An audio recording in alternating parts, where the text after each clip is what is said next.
Since we're sharing this private moment, you mind if I ask you a question? How are you spending your money to become a millionaire? Like, are you buying really nice cars, keeping up with the Joneses, fancy threads, like eating out at really fancy restaurants? Because if you are, that can feel a little bit like literally just flushing your money down the drain. But if you'd like to actually wipe your ass with the real thing, you have to ask, how do you actually make $1 million? Today I'm going to share with you how I made and spent my first $1 million and the 3 simple steps that I used to do it. One shot, now the future is yours. Go! I'm turning dreams into reality. Yeah, it's one shot, now the future is yours. Go! Well, today we're talking about how I made and spent my first $1 million, and no, I do not wipe my butt with money, and I also don't wear gold chains. Today, I'm gonna share with you what I did literally with my first $1 million, and then how it led to my next $10 million, which was a heck of a lot easier, and where I've been since. When I was a kid and my mom and dad left town to go have a weekend away from the kids, my 3 older brothers, they could be kind of cruel. And I remember that pretty regularly, they would like sit on my chest, pin me to the ground, and just tap me on the chest. This is what I do. I sit on you, sit on you, sit on you. And I remember hating the feeling of confinement. I didn't want to be confined. And you know what? As I grew up and became an adult, I've hated the feeling of anyone owning my life. Financially, however, it's hard not to feel that way. I mean, take a look at debt in this country.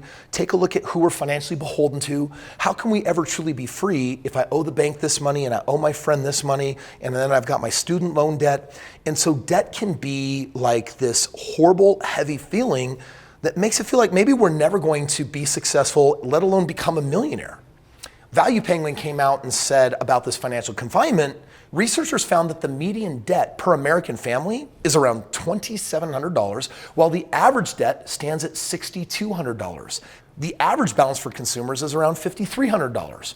Overall, Americans owe $807 billion across almost 506 million card accounts. So that's kind of the state of where things are at. But on top of that, most people are living check to check. 1/3 of all people literally don't have any money in their bank account nearly at all, which means that we're literally living hand to mouth. So that's part of what ignited my journey of wanting to be financially free. It wasn't that I even really wanted to be a millionaire. It's that I wanted to own my life, my choices. I wanted the flexibility and the freedom to do what I wanted, when I wanted, with who I wanted. So here's my question for you. What is financial freedom? Is it an amount of money? Is it just the absence of debt? Is it having your house paid off? Let me give you a definition that'll work for the rest of your life. Financial freedom is having all the time and all the money to cover any expenses of your ideal lifestyle. Not the lifestyle you have right now. Like right now, maybe you spend $30,000 a year or $130,000 a year on your expenses. If you had investments that covered all those bills, you could say, well, I'm financially free based on today's expenses, today's lifestyle, but what about the lifestyle that you actually want to live? Like, have you ever felt called to have a level of freedom that you could do something financially quite extraordinary? So in today's video, I want to help you understand how I made and spent my first $1 million. I also want to show you the 3 steps that I followed that everyone follows to actually make that happen. But before I do, when I look at just like my life today, I just got back from being in Hawaii with my wife and my daughter for her coming of age trip. And before that, I was in Ukraine. I delivered $1 million worth of medical relief to soldiers on the front line in hospitals that had run out of life-saving gear and machinery. And in 2 weeks, I'm going to be in the Galapagos. I've got a yacht that me and my family are staying on. Our private jet is taking us down there. Like, I live a truly extraordinary lifestyle today, and that lifestyle is entirely paid for by all of my investments. So really big things first come from really small things. So as I talk about how I made and spent my first $1 million and the system that I used to get there, understand that you have the power to take all of this advice and start living it and start building some momentum. And I need you to understand the power of that word. So momentum is a little bit like this millionaire flywheel principle that I want to talk about right now. The flywheel effect is a concept developed in the book Good to Great. Good to Great transformations never happen in one fell swoop. There's no single defining action, no solitary lucky break, no miracle moment. Rather, it's a process that resembles pushing a giant, heavy flywheel turn upon turn until at some point there's a breakthrough. Usually there's a heavy gear and a small wheel, and with the flywheel, if you can get this wheel pushing fast enough, eventually it will have enough momentum to work on its own. And truly, out of really small things can really huge things happen. As in, with less than $5,000, I made my first $1.6 million mini fortune. It produced a basic 6-figure residual income for me. This opened up a whole new world of possibility, and I didn't stop there. Because of the flywheel principle, it kept on going where millions became millions and millions and millions of dollars. And today, it's now tens of millions and even beyond that. So pay attention, school's in session. Son of a bitch! You done messed up, Aaron! So before I tell you what I actually and honestly spent my first $1 million on, let me teach you the 3 steps of how I got the million in the first place. Step 1, it's move your assets, ASS. This is called an aggressive savings strategy. The first million really is the hardest, but with an aggressive savings strategy, you'll save more faster and get to where you want to be sooner. The less you save, the more you put your financial future at risk and jeopardize ever even arriving. In other words, as you start to make money, put the priority on investing rather than consumption. You know, I remember how good it felt when I had my first adult job. And it meant that I had a whole new slew of choices. I could upgrade and have a nicer car. I could upgrade, I could have a nicer house. In fact, when it came to buying my first house, I remember a buddy of mine with the same income bought a beautiful house, literally at the top of a mountain with the most incredible valley view of the lake, just absolutely stunning. I chose to buy a tiny little investment property with a basement that I could rent to cover the entire mortgage. When I moved into that dumpy kind of little tiny bungalow, I was able to live there for free. I wasn't prioritizing the lifestyle that I wanted. What I was doing is I was prioritizing my investments, and what I was really doing was I was working my butt off and I was saving as much as I could, not to buy a shiny new toy, but so that my investments for the first time could actually start making money for me instead of me working for money. So the second step is you've got to learn how to fall in love with investing. It's not, well, I'll invest a little and then I'll try to live the lifestyle that I want. And then I'll invest a little bit. You might never arrive because that lack of flywheel principle. Instead, let's talk about falling in love with investing itself. Forgo immediately increasing your lifestyle and continue to build your wealth. The majority of the money you make should be reinvested. You should only take a small amount at best to live off of, or maybe increase your lifestyle a little bit. You see, the more you sacrifice now, the closer you get to reaching financial freedom. And if you want your flywheel to move the fastest, then you need to shift all of your focus on the investment game. The first 5 years that I started making money, it took 4.5 years before I actually accumulated my first $1.6 million. And my wife and I, little clue here, we didn't own a single nice thing. All we did was pour money back into investments and back. And now instead of one house giving us positive cash flow, now 20 houses were giving us positive cash flow. And my job gave me a raise. And then I sold 3 properties. I got a pile of money. And I used that to buy this business and buy this business and buy that property. And before I knew it, I had all of these investments making more money than my job was paying me. And you know what that afforded me? Something really special. It meant that I could actually quit my job and yet still have all of my expenses paid for many times over. In fact, I kept my expenses really light. My wife and I are probably only spending $3,000, $4,000 a month, but we had $12,000 a month coming in from our investments. So guess what we did? I quit the job, and the difference that I made, guess what I did?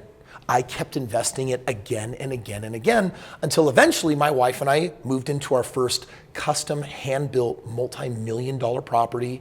Was definitely a mansion by all standards on the golf course right outside the canyon. Drove really nice cars, and our lifestyle finally caught up because our investing started paying for everything. So let's talk about the third stage, which is financial freedom. It actually starts with financial security and then eventually financial freedom. And here's what it basically means. This is the final stage where your investments grow to the point where you can invest the majority of your growth while enjoying the luxurious lifestyle of your dreams. Money is no longer an issue, and time is a gift, not an obstacle. So I've shared with you what I did with my first million. I reinvested it. If I had made the million and spent the million and it was gone, I'd have to start all over. Farmers understand this principle. Imagine relocating your family to a brand new farm, and you bring with you the seeds that you need to grow that year's crops. When you grow the crops that year, you need to take your yield, and some of it you're going to live off of by eating it. Some of it you're going to trade for the things that you don't have, but you have to leave enough seed left over so that next spring you can plant again. And if you want more the next year, you have to have more leftover seed that you can invest. Or it's no different than I went to Kenya and they don't have money. You know what they have? They have goats and they have cows, and their wealth is livestock. So you know what they do? They stud out their animals and they grow the herd, and the bigger the herd gets, like the more they can trade and barter and the wealthier they become. In other words, you got to get out of your head this idea of, well, I'm supposed to go to college and get an education so that I can work for somebody else and then make an income. Most of you will take that income and you're going to spend that entire income on your current lifestyle, which means the only way that your lifestyle increases is if you get a raise next year or 5 years later, which really means that most of us out of college start at $50,000 a year. Decades later, when you're 54 years old, you're going to hit your peak earnings at about $90,000. In other words, your income is nearly going to double, which means that your lifestyle over a 30-year period of time can only go from $50,000 to then $90,000. Just think how confining that is. If you don't want that to be your life, then you have to become obsessed with saving money and learning how to invest it to work for you so that you start the flywheel principle. Today, I have a more expensive lifestyle than I've ever had before.